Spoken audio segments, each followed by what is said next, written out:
Mike, good morning. What did you think at halftime? You mean about the halftime performance or about the game? No, the game itself.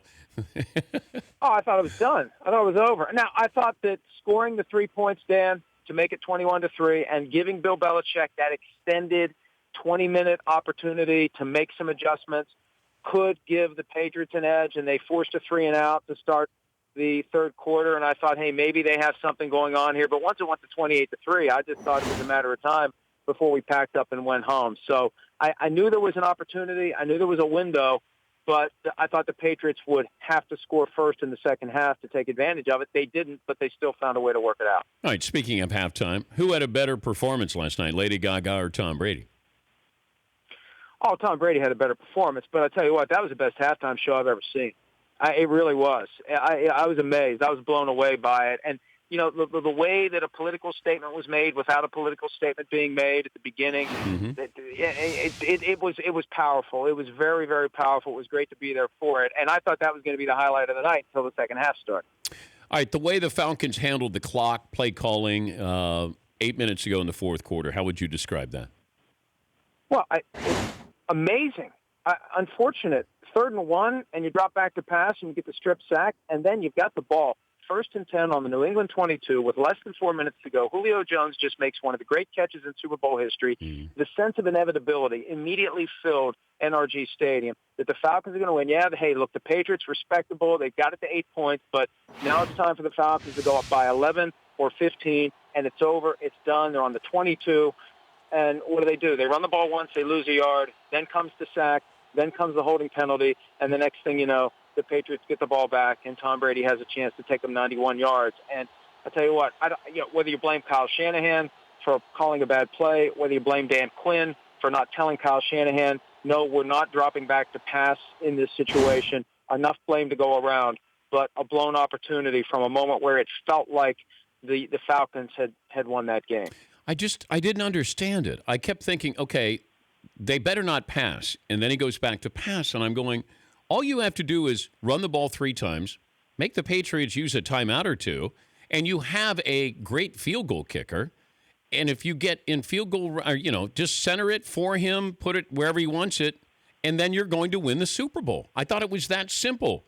I don't know why that you would start passing the ball or continue to throw the ball against the Patriots, who were putting pressure on you, who clearly had changed their defensive scheme with their defensive backs. They were far more physical. I just didn't understand it at all, Mike. We always hear those cliches about going for the jugular, the knockout punch. We're not going to be afraid to be aggressive. We're going to do this. We're going to go out. Look, there's a point where you just have to shift from what we would like to do to, you know what? Let's just try to win this game. Yeah. I mean, any kid playing Madden will shift into the mode of, hey, you know what? Look at the clock. Look how far I am ahead. I think I'll take the field goal here, and I'll take my chances up by 11. You have to be able to step aside from that coach speak, that, the T-shirt slogan crap. Not that it's always crap, but in those moments it can quickly become crap. And you just have to play smart, conservative football that reflects an understanding of where you are and how close you are to finishing the job. Talking to Mike Florio from ProFootballTalk.com. I know it took 50 of these to get to overtime. You weren't pleased with overtime rules, and I know that we're reactionary. Why is it unfair to you? Well, it's unfair to me. And, Dan, this was the argument I made 7 years ago after the Saints drove down the field after winning the coin toss in the 2009 NFC Championship game, that both teams should be guaranteed a possession, regardless of whether a field goal or a touchdown is scored by the team that receives the kick to start overtime. I don't care that it's a touchdown. The other team should have an opportunity to match it. And I don't believe that the rule change that they put in place where a field goal on the first try doesn't end the game, I don't think that should apply in the regular season. I don't like it in the regular season. I don't like one team scoring a field goal, the other team scoring a field goal, and then you have 5 or 6 minutes left in sudden death. And you may have a team who does that on a Sunday that then has to play on a Thursday like the Tampa Bay Buccaneers had to do against the Falcons this year. I think regular season, it should remain sudden death. Postseason, it should be a guaranteed possession for both teams. And if they don't like it, why not just adopt the college rule? I just think there's an equity that is missing here. And if I'm a Patriots fan, I would feel better about this Super Bowl win if I was able to see my defense clamp down on the Falcons and keep them from scoring a touchdown to match what the Patriots had done to start overtime. And wouldn't we all have wanted to see more football last night? I would have taken more football. So I think the NFL really needs to think about revising that rule. I don't think they will, but they really need to think about it. Yeah, I would have just played another quarter and let it play out that way if you wanted to. We haven't had overtime in the Super Bowl until last night, but will we have another one in the next 20 years? Who knows? Odds are probably very short on that. I can't believe it took 51. I can't believe it took 51 to get into an overtime. The future for Jimmy Garoppolo, now that Brady got his job back since he was in jeopardy of losing that in the first half. So Brady, I think, is firmly secure in that he will open the season as the starter, right? Right. Brady opens next season as the starter in New England. Oh, yeah. Okay, Father Time is undefeated, right? But I don't know.